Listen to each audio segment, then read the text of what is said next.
Hey everyone, and welcome back to the Riverdale recap. I am Matthew, joined by my wonderful co-host and best friend. Callum. Hey man, lovely to see you. So, on today's episode, we are reviewing Riverdale season 5, episode 5, I think. So, yeah, we're getting through the Riverdale recaps. Last week we were joined by last week we were joined by our best friend Cash. Unfortunately, we're not joined by him today, but we've got plenty to talk about nonetheless. So I'm going to pass over to Callum to explain what we're going to be talking about, basically. So yeah, off the mate. Well, we're probably just going to be like throwing shade at Hiram Lodge for his, dreadful plan that he's Dreadful had plan. this part of the season. Yeah. And I presume this will be, the Riverdale usually works in two half season blocks. They have one story for the first half of the season, one for the second half of the season. But this series didn't actually get kick started until episode 4 because they still had to sort of deal with the overflow from the Yeah. break because of coronavirus. So we've only really just kicked off season 5, as planned. So I really don't know how long this storyline is going to go on for. But like, how long can how long a storyline can like a real estate scheme conceivably Yeah. sustain? Yeah. Especially with Hiram Lodge, who's been the villain for quite some time now as well, hasn't he? But yeah, I mean, just before we kick off today's episode, thanks to everyone who supported us recently. As always, this video will be added into our Riverdale playlist as well if you want to check that out for our reviews of late season 4 and season 5. And yeah, hope you guys are all well as well. So, and of course, time codes and our emails in the description. So, Callum, if you want to open the floor, buddy, with your remarks in this episode. And this will be all spoilers, of course, Of because course, we're going to yes. be getting into the nitty gritty of Nitty the gritty. episode. So, I obviously despise Betty, as very, very clear from my previous comments. But I have to back her up in one regard for this episode, that she got kidnapped by a serial killer and managed to get out. Like, what more does she have to do to become an agent? Like, I feel like anything that you can learn back at Quantico, in training, I feel like she's learned on the job. Yeah, oh, Give her a definitely. break. Definitely. I actually thought this episode, Betty, was the most likable she's been in quite some time, actually. Thought she was Yeah. great. And one character in this episode I feel really bad for, and I didn't expect that I would, is Jughead. I just feel as though the serpents being angry at Jughead for the depiction in his book is so unnecessary. Like, it just feels so petty Yeah. of them. They're just like, oh, you like, Jughead didn't even refer to them by name. He changed their name. They changed like their identities. Like, it sort of seems like so unnecessary that they'd be angry at that. Like, it's a fiction book. You know what I mean? It might be Yeah, I based in real mean, life, but it's fiction. to their credit, I wouldn't have thought they could read, but I am genuinely surprised that they give a shit. Yeah. Because I mean, they say that he sort of mocked their rules and traditions, and they're pissed at him. But I mean, he is your leader. You've like led this sort of coup Yeah. to Yeah. give Tony the power. But I mean, he is the leader of the serpents. He's the Serpent King. Yeah. Like Tony is now the Serpent Queen. But that's as a result of him just leaving and them just deciding to reassign the power. Yeah. Give him some fucking respect. Absolutely. Like, Jughead gets absolutely shit on in this episode. I actually felt so bad for him. Do you know what I mean? Like, But I don't one know. thing he does get is the eye of Pop Tate's I granddaughter, really and I hope think we'll they be I really seeing hope they some get together. sexy times Do you soon. think we will? Do you think they'll end up together? I think 100%. I hope they're like the end game couple. Like, I think I actually feel like this episode was the game changer. I feel like Archie and Betty are gonna be the end game couple by the time the show Uh, ends. I really do. Please Do you not feel that way? Or what do you feel? I think that is where they're gearing it to, because we of course see that Veronica's husband is very controlling, to the point having a car following her. So I mean he is clearly very possessive and controlling. But this years long marriage, I don't know if it'll be deconstructed soon, or because I don't think conceivably the show would encourage that kind of relationship to continue. So I think it will end, but I don't see her getting back together with Archie. So I think you may be right.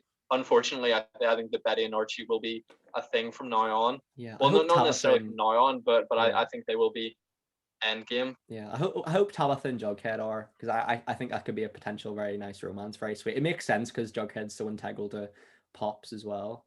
You know what I mean? So I think Mm, that'll be nice. yeah, and I think we all love Pop deeply, and really he's just getting to hang out with Pop, but in a the body of a young A more attractive woman. attractive model. Yes. Yeah, so so he can be like, I'm Hey, part of Pop. the Tate family. Yeah. Oh no, I was gonna use a very bad idea. No, there, I'll not use it. Uh, one thing about this is Pop's retirement party. Do you feel like this is the actor saying goodbye to the show? Because it felt like that for I me. I desperately hope not, because Pop Tate is the only character that is has remained a staple of morality throughout the series. All these Hmm. characters have done questionably, irredeemable things. Veronica, I think, is probably the safest of the four. I think she's the least irredeemable, even though she's constantly enabling her dad's criminal behavior. Yeah, So Pop is the only sort of staple of the show where I really gravitate towards the warmth and positivity, and I think Riverdale needs it to offset all yeah, the awfulness. yeah. I know what you mean. I feel like, unfortunately, this might be goodbye to Pop. To be honest, I hope it isn't. I really hope it isn't. I'm glad they didn't kill him off, though. Touch wood, they don't do that. I'm really glad they didn't. There's still hope for the spin-off. Yeah, Pop Tate. I'd watch that spin-off if that was a thing. Definitely. Like a young Pop Tate. And a character that returns in this episode that we haven't seen for a very long time is Polly. And Yes. at the top of the episode, we see Polly and Betty together, and Betty issues an apology. And once again, I despise Betty, or at least I despised her 7 year ago self. I feel like there's promise here, that she may have improved, but somehow Polly manages to be the more insufferable Cooper sister. I really do Like, like Polly she's as well. absolutely undeserving of that apology. Is it the same actress? Is it that plays It Polly? is She it looks is very the same different. actress. She does look very different. I think that they've made more of an effort there to age her up to be like, yeah, she's a mum now. Yeah. And we sort of see the Juniper and Dagwood have Oh fuck. all grown up. Oh They're god. presumably eight, They're 9 years old ginger now, because and of I, I'd Jason like I'd like to Blossom. see, yeah, now that they've actually cast presumably permanent actors for those characters, I'd like to see some interaction with Cheryl there. I think Cheryl's been aimless for multiple seasons. I think that since solving the question of who killed Jason Blossom, I feel like her character's been aimlessly sort of meandering around Yeah. Riverdale, and I think Yeah. right now the writers don't know what to do with her. That's why Agreed. they've sort of outcast her from the rest of the characters. But I Hmm. feel like Juniper and Dagwood are the key to bringing her back into the fold. I think so. I think so. And one character who seems like she's a main character now is Tony Topaz, because she's Mm. obviously like the guidance counselor in the school, and she kind of feels like she's kind of like weirdly in charge of everyone as well. Like she's the one getting like Principal Weatherby and all on side. And yeah, I mean, it kind of feels to me like she's going to be a main character now from now on, which I'm happy with. What about yourself? Yeah. Well, what I loved about this episode, Tony, was that Hiram orchestrates a hit piece against her, and it criticizes her owning a bar, but doesn't once mention that she's the leader of a gang that have been involved in the murder of Jason Blossom and Yeah. drugs. Yeah. I feel Yeah. like that's the easier point of criticism. And Yeah. I really love Vanessa Morgan. I think she's fantastic, and it's an interesting choice to have written in her real life pregnancy into the story. Yeah, it And is, isn't it? there's sort of there's a cheeky sort of there's some cheeky eye contact at the end, between her and Reggie that I think insinuates that he is the dad of her baby. That would be I think interesting. I think it's Reggie's. That there's no context for that. No reason. I don't think they've shared much screen time together, and there's no chemistry. But I feel like that might be where they're going, because the way that she's sort of dodged the questioning, I feel like the Yeah. dad is significant. I think so.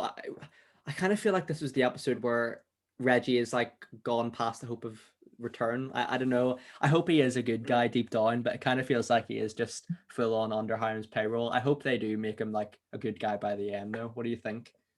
I don't think it's possible. I think for you, I think I this love show Reggie though. sort of expects far too much from their audience. When it comes to forgiveness. They expect us to Yeah. forgive Archie and Betty just because their partners did. I still don't. I think of course they're adults now, and to them that was sort of childish business, but to us that was 2 episodes ago. They've had Yeah. 7 years. We've had Yeah. 2 weeks. So I even though it's Riverdale, who gives a shit? But I haven't recovered, Matthew. I Yeah. haven't I know. forgiven them. One day maybe, but right now I know. Just because they're willing to shag in the shower does not mean that Well, they didn't cheat on their partners. speaking of sleeping in the shower, so no, shagging in the shower, sorry, sleeping together in the Mm, shower. sorry, yeah. Archie says he doesn't want to kill the ghoulies who are in his house. So they brought Of course baseball not. bats and smashed bottles over their heads. That's a classic way of Yeah, not killing someone.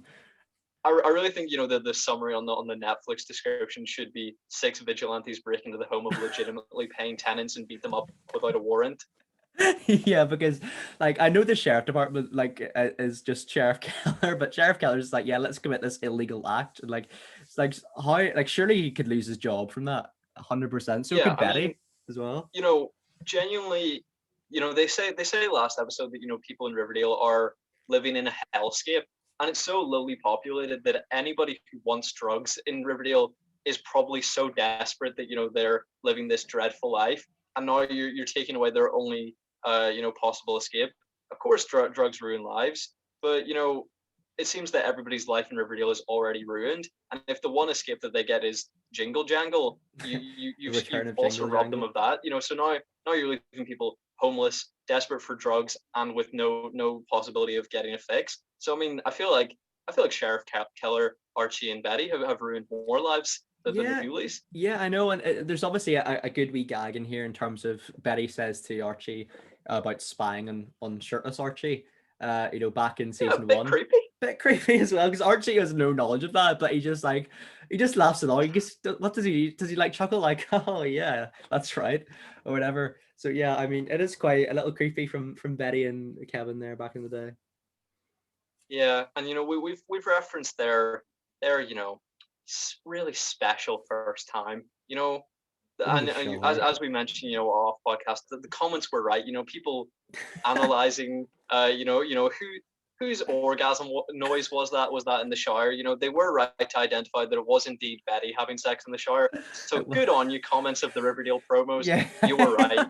You know, you the nailed it. moral, the morals of this, yeah, you nailed it. The morals of this encounter, at least in this context, the morals are fine this time around, but they really shouldn't get involved with each other. Like they're at their worst selves when they're around each other. I've seen the promo for the next episode, and Archie's like, "We're in our 20s. We need to find more better places to hook up or something." Like every scene in the promos, I'm just making out. Fair enough, but like I kind of feel like Riverdale, the showrunner's like, "Damn, we haven't had a good sex scene in a while. We've got to make this one." Like it was so obviously awkward, wasn't it? Like it was like Archie says, "Let's get some pizza," and like, "Oh, we should both get a shower," and then some like rock music starts playing, and they're both in there together having a great time. Classic, classic. To move away from that dreadfulness,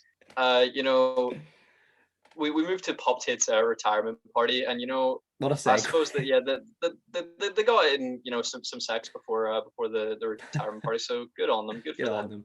them. And I was just glad to see Pop finally get the recognition he deserved, because everyone finally admitted how integral he is to Riverdale.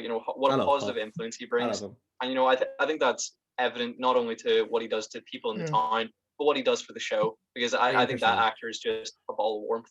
Oh, yeah, I love what you're saying there. He's probably my favorite character in the show, to be honest. And I hope this isn't the end that we see of him. I think it's really smart that they're introducing Tabitha Tate as well. Like, I think she could be a very promising character for the future. And I like that. I like that even though Riverdale's in ruins, Pop Tate's chocolate shop is still spotless. Like, I love it. It deserves to be fine. Like, it's such a magical place. Like, you can imagine it existing in real life. Like, it's such a magical place they've created there. Yeah, I mean, I really feel that it does evoke the sort of 50s diners that we love It to does. frequent when we can. Yeah, Eddie 100%. Rockets, Northern Ireland. I Of don't think course, it's anywhere else. of I think course. it's Ed's Diner or something in the rest of the UK. But I just love visiting those kind of places. And in our new Disney episode, we talked about the fact that nostalgia can't really be beaten by advancement. Yeah, And definitely, I think that's the sort of warmth and charm of these sort of small definitely. town vintage diners. Million percent, mate. Million percent. We didn't really talk about it last week. We talked about the fact that Hiram is of course the villain again, but we didn't really talk about the scheme itself.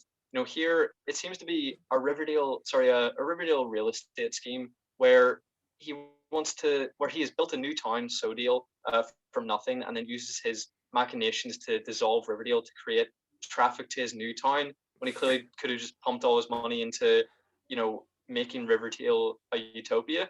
Yeah, I know. It's like the bit at the end where it's like all in favor of Riverdale being dissolved, and then everyone raised their hand. It was like, sorry, like that definitely did not look like a majority, Hiram. It definitely did not. He was just like, No, yeah, it Riverdale's absolutely dissolved. didn't. Yeah, it definitely didn't. But yeah, I mean, is that all the population of Riverdale now? Is that everyone in that room who lives in Riverdale? You It think? must be, but I mean, who's in support of that? Because they say that anyone rich enough to get out of Riverdale did. So the only people there are incredibly poor and can't go anywhere else. So why would anyone that's actually a legitimate, uh, you know, Yeah, resident of the town, why would anyone vote in favor of it being dissolved? yeah, It definitely. seems that Riverdale like would be unpleasant and non-beneficial for anyone in the town. Not just people like Archie, Betty, Jughead, Veronica, Tony. It seems that including the criminals, like the ghoulies, aren't exactly living in luxury. Yeah, So I have no idea how Hiram is still in an official place of power, rather than just a crime boss with, an intimidating crew led by Reggie. It seems that no one wants him in charge, and yet he's in control of the whole town's budget. And, yeah, I know it's he's so the one, strange. who has Riverdale at his whim. I understand if he was doing that from the shadows, but like, I assume he's still the mayor of the town, and that's why he has these powers. They don't really refer to him as that, but I imagine he is. Yeah. But how is that even possible? I know. It seems sort of a little bit. Obviously, this show isn't realistic, but it kind of seems like they've pushed that too far almost. Like, I think everyone's a little bit sick of Hiram being the villain these days. So I kind of felt like season 4 or early season 5, they kind of wanted to make him a bit more redeemable. But yeah, I don't know. One character we kind of mentioned there was Polly, and it kind of seems like at the end of the episode, she was the one who's being chased by the truck. Do you think that's going to be a major point there of like people being kidnapped in Riverdale, or what do you think? Yeah, I imagine so because Paul has never been a massive character, and her storylines have always been about other people, Yeah. her just being affiliated with other people in some manner, and Hmm. then she had the big farm storyline, which is sort of led which led to me thinking she's kind of the more insufferable of the two Yeah, sisters. that's true. Somehow, Yeah. somehow she's more difficult to stand by and support than Betty even, which is a tall order. Let's be honest. But here it Yeah. does look like of course she's being chased down, and I think the implication of last episode's end scene was that the person who was picked up actually was killed. Because I think it says that she was never seen again. So I assume the insinuation, for Polly is the same. And I don't think she's gonna exactly leave a big hole in the cast. Do you, if Yeah, that character no. never is Yeah, never I've never seen been a again? big fan. No, I've never been a big fan of her character, to be honest. So yeah, that does seem to be where it's going. That a lot of people are being picked up by this mysterious truck. I I I just don't think Riverdale has done a good storyline since season one. Yeah. I think the cringe has got it by because you could at least laugh at the episode. But here we can't laugh at the episode. We're actually recognizing the quality of the episode, but what it's teased for the future just seems like it's going to be massively disappointing. Yeah, I think the murder mysteries are always my favorite ones. Like the kidnappings or the disappearances are all my favorite. So I think this potentially could have some ground to it, especially because season 5's been so good so far. So I am hopeful for it. But I hope it doesn't go down like the the Griffins and Gargoyles route or something like that. You know what I mean? Yeah, I think conceptually the Black Hood was a great idea. Taking one character that we thought we knew everything about and revealing that he was actually Yeah. this insane person all the time. Like I like when a film makes you like reconsider what you used to think about a character. Oh yeah, So someone that definitely. you thought was like innocuous or unnoteworthy is actually the big bad of the season. Like that made a lot of sense to me, and I appreciated that. But this sort of mysterious truck driver, it's not going to be someone that we know. It's going to be a character of new creation. I think. I mean, I hope it's Yeah. not. Hope it's not Chad. That would just make me roll my eyes. Like it can't be Chad. Can you imagine it? Imagine it is, and then we have to clip this up. Well, because I It's mean, like, can Chad. this show really support like three villainous characters? You have Hiram, the truck driver, and Chad. Like, they're gonna make one of them like inherently linked. I think. I don't think it's Hiram, so it's Chad. Imagine it's Jelly Bean. It's just she's on a vicious rampage with FP. Well, I suppose now that they've aged her up, if she ever appears, they'll probably have to switch out the actress because going from a child actress to now 7 years later, I don't think you could conceivably pretend that that actress is 1920. Yeah, that's So true. yeah, Yeah, they good may they point. may well reintroduce her as a new actress and have that at least be A some kind of twist. a reveal. But they need to do something better than what They I'm do. expecting. They do. They do, absolutely. Have you got any more comments in the episode, bud? Nothing else from me, Matthew. Anything from you? Nothing for me, man. What would you rate today's episode then out of 10? So it is difficult here because I think what it establishes for the future, I think, will ultimately lead to disappointment. But I think the performances have stepped up slightly. I think that they're managing to sweep up, like no matter how much I recognize it, they are effectively quite well managing to sort of get away from the problems that last season had, and sort of Yeah. the start of this season. Again, the cringe is dialed way down. Does that affect our enjoyment somewhat? I would say. Yeah. But obviously quality, that is, you have to recognize that that's an increasing quality. So here, I think that this is probably the second best episode of the season. I think last episode was a massive step up. I thought it was great. Here, I think it's just nearly as good. It doesn't necessarily meet that high, but I approach this comparing Riverdale to itself. So I would say that this, in regards to quality of Riverdale, it's a 9. I'd say. Yeah. I think so. I think for me this is a fantastic episode as well. It's more of a, not necessarily a filler episode, but it leads more for the future. Obviously, they're all teachers now, so I we're don't gonna know see. how. Yeah, Like, what are these idiots going to teach?